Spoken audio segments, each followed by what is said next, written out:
Hi again, I'm Ken Barker running for Stevens County Sheriff.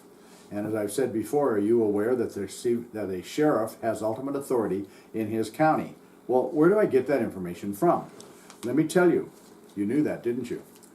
The sheriff's authority goes clear back to 849 when King Alfred the Great was one of the first monarchs most responsible for the cultural principles of local government that the free world enjoys today. From 849, it bumps up to 1100. In 1100, a king also, because of providences around his area and not being able to secure the people, made an office called the Shire Reef. The Shire Reef, as you can see and hear by the sound, then turned into the sheriff. And in 1260, King John,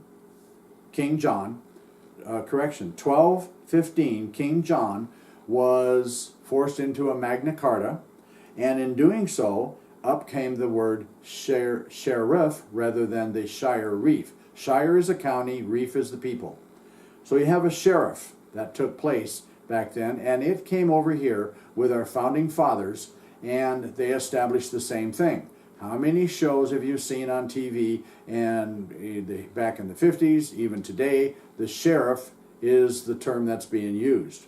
Now, with the sheriff, he has ultimate authority. It was given to him by the people, and consequently, the sheriff can do whatever the people want him to do. So, for example, if the cattleman in Stevens County said to me, well, DOE can come in here and tell us to move our cows and or tell us that we have to spend $6,000, $10,000 in closing off a fence line, then that's what I would do, because that's what the people want. I work for the people, that would be the case. However, that is not the case. It's not going to happen. The people have expressed to me in Stevens County during my campaign that they are tired of the government coming in here and running roughshod over the farmers, the produce farmers, the cattlemen, the sheep herders, and so forth. They're tired of it. We are losing our cattle inventory in this state alone. In going to the Cattlemen's Association meetings, Jim down in Spokane told me that we used to have an inventory of 425,000 head of cattle. I asked him, how many do we have now? What's the inventory? And he said around 200,000 head. That's getting really low. My next question was, what's the break point?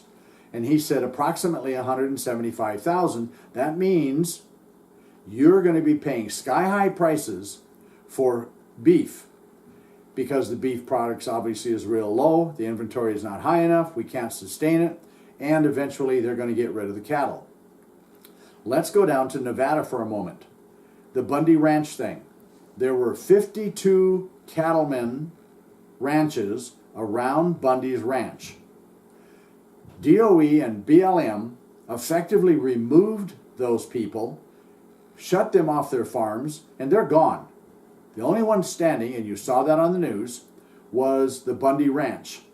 And it was supposedly over fees that he didn't pay to BLM for grazing. That was not the truth. Part of the rest of that story is that it had to do with water rights and then grazing rights, which guess who allows grazing rights? That's the DOE and the BLM. The problem with that is, and the lies that came out of some of the news media stuff, is such people as Richard Mack from Graham County, Arizona, Matt Shea, 4th District Representative of Spokane County, and some others went down there to the Bundy Ranch and saw firsthand what was going on. The whole thing was a hilarious, almost irritating joke, because the sheriff down there did not do his job and abide by his oath and the principles that he was supposed to be upholding. He wasn't doing it. So now you heard of 2 people that went down there, and you've heard me say that I will protect the people. Well, what about other parts of the area?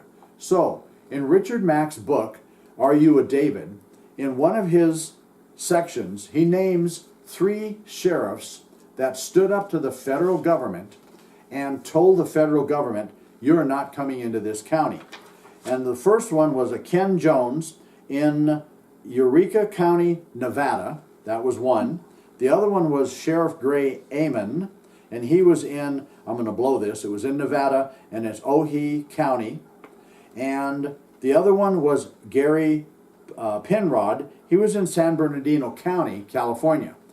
Those men told the told the federal agencies to get out of Dodge.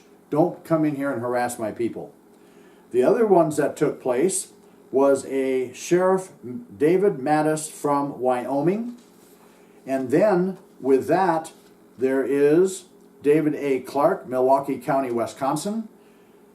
Glenn Palmer, Grant County, Oregon, right down here south of us, obviously. Police Chief James Craig from Detroit, Michigan. And then there's Jeff Christopher from Sussex County, Delaware. The other one, and I stopped some of my research because I also did some research in the internet. The other one that was a sheriff from Elkhart County, Indiana, was Brad Rogers. He spent his own money during the Bundy incident, left Indiana on vacation, with, as I said, with his own money and his own time, went to Nevada, and talked to Richard Mack and Stuart Rhodes from the Oath Keepers and Matt Shea, and found out what was going on, really, not the news media hype.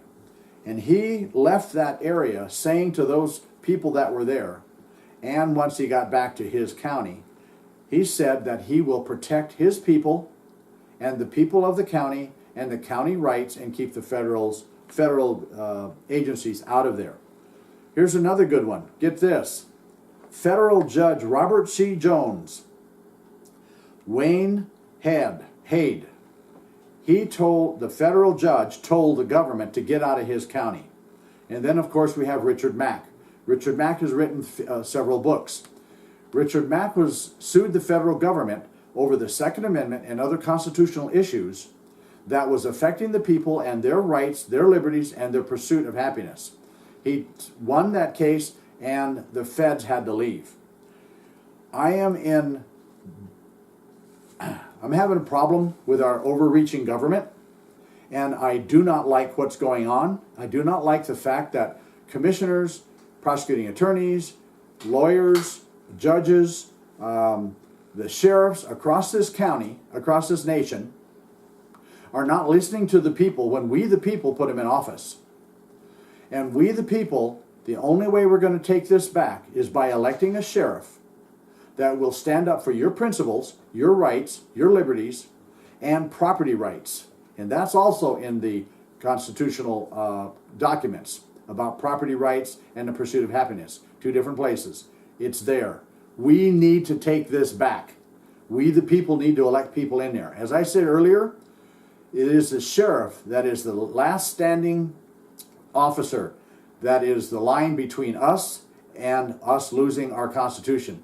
And as far as I'm concerned, we don't lose the Constitution unless the people say so. So for that, I am Ken Barker, running for Stevens County Sheriff. I would appreciate your vote, and we the people need to stand up. Thank you for your time.